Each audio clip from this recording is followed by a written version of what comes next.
Hey horror fans, welcome back to the channel where nightmares come to life. Tonight, we're diving into 3 bone-chilling stories inspired by real-life terrors. Picture yourself alone on a dark trail, stalked by something that leaves no trace. Trapped in an apartment where the walls whisper your name, or hearing a radio signal in the desert that knows too much. These tales will make you check your locks twice, so hit that subscribe button, grab a blanket, and let's get scared. Ready for the first story? One, the night hiker. In 2017, I read about a hiker who vanished in the Appalachian Trail's dense forests, only to be found weeks later, incoherent, muttering about the Watcher. The story stuck with me.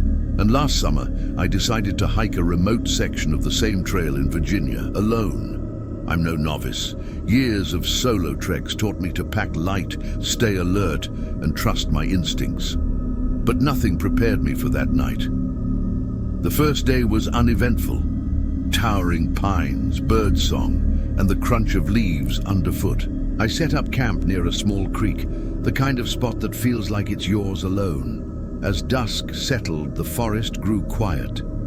Too quiet. No crickets, no rustling. Just my heartbeat and the crackle of my fire. I chalked it up to fatigue and crawled into my tent. Around 2 a.m., I woke to a sound, like a twig snapping, deliberate and close. I held my breath, listening. Another snap, then another, circling my tent. My flashlight beam caught nothing but trees through the nylon walls. I called out, "Who's there?" My voice sounded small, swallowed by the dark.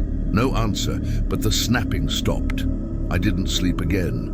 At dawn, I packed up, eager to move. That's when I saw it. Footprints, bare and human, circling my tent in a perfect ring. They were too large, the toes splayed unnaturally, like they belonged to someone or something crawling. My stomach churned. I hadn't heard a single step that heavy. I checked my map. The nearest town was 20 miles away, and no other hikers had passed me. I told myself it was a prank, maybe locals messing with campers, but the prints led into the woods, not toward any trail. I hiked faster, checking over my shoulder. The forest felt wrong, like it was holding its breath. By noon, I found a clearing with an old fire pit. Long abandoned. Scratched into a nearby tree was a symbol, a jagged spiral with what looked like eyes inside it. I'd seen it before, in that article about the missing hiker. He'd scrawled it in his journal over and over before he disappeared.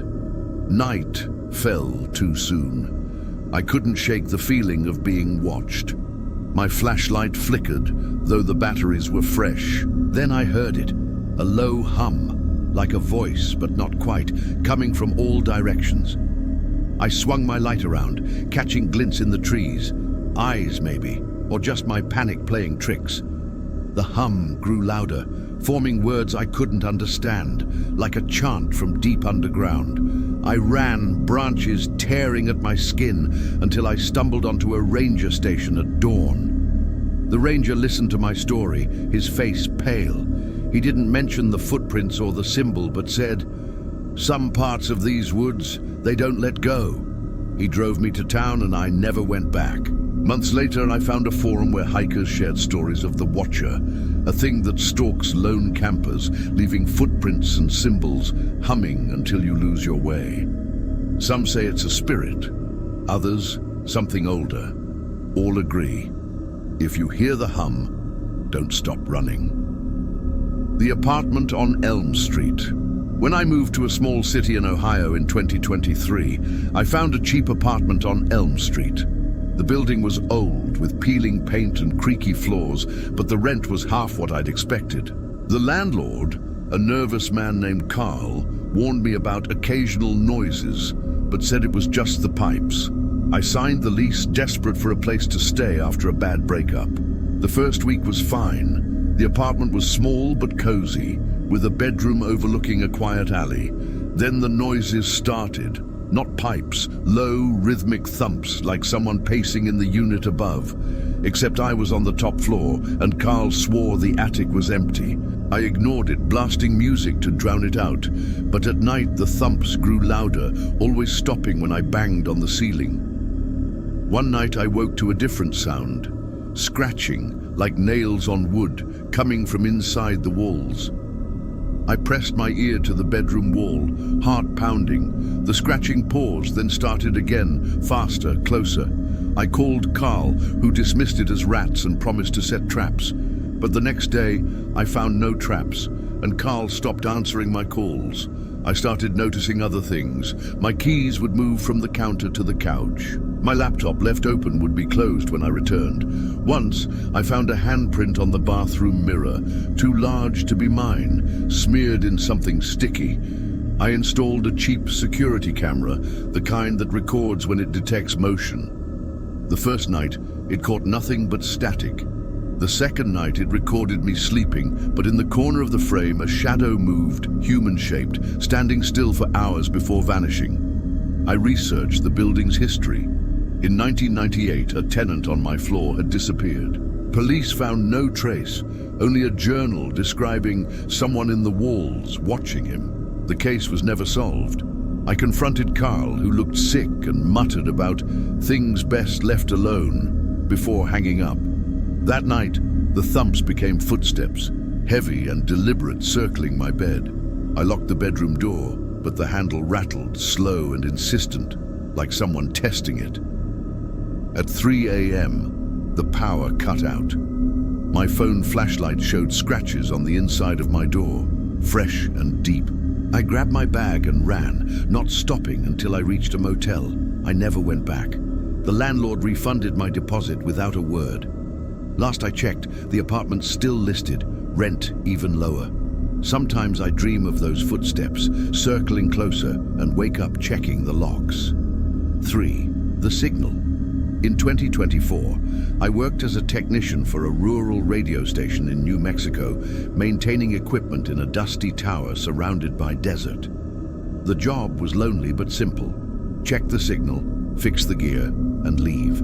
The station broadcast old country tunes and local news, but late at night, it aired a pre-recorded loop. I'd often work those late shifts, alone under the stars, the tower's red light blinking like a heartbeat.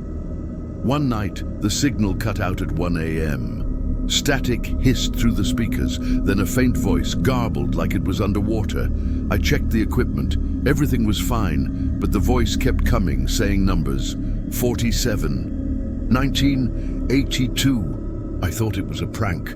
Maybe kids with a pirate radio, but the voice sounded wrong. Too deep, too steady, like it wasn't human. I recorded it, planning to report it to my boss. The next night, the voice returned, clearer now. 47, 1982. Come find us. My skin crawled. I checked the signal logs. Nothing explained it. I drove to the station, a 30-minute trip through empty desert roads. The tower loomed ahead, its light flickering erratically. Inside the control room, the monitors showed normal readings, but the speakers hummed with that voice, now chanting my name between numbers. I unplugged everything. The voice stopped, but the silence was worse. Outside, I heard footsteps crunching on gravel, circling the tower. I grabbed a flashlight, shouting into the dark, but saw nothing, just sand and cacti. Back inside, the monitors flickered, displaying static with shapes moving in it, like faces pressing against glass. I called my boss, but the line was dead. Desperate, I searched online for similar incidents. I found a 1970s report about a nearby station picking up ghost signals, unexplained broadcasts of numbers and voices linked to missing technicians. Locals blamed UFOs or government experiments, but no one knew for sure. I didn't believe in that stuff, but when I checked my recording, the voice wasn't just numbers, it was giving coordinates, pointing to a spot in the desert 10 miles away.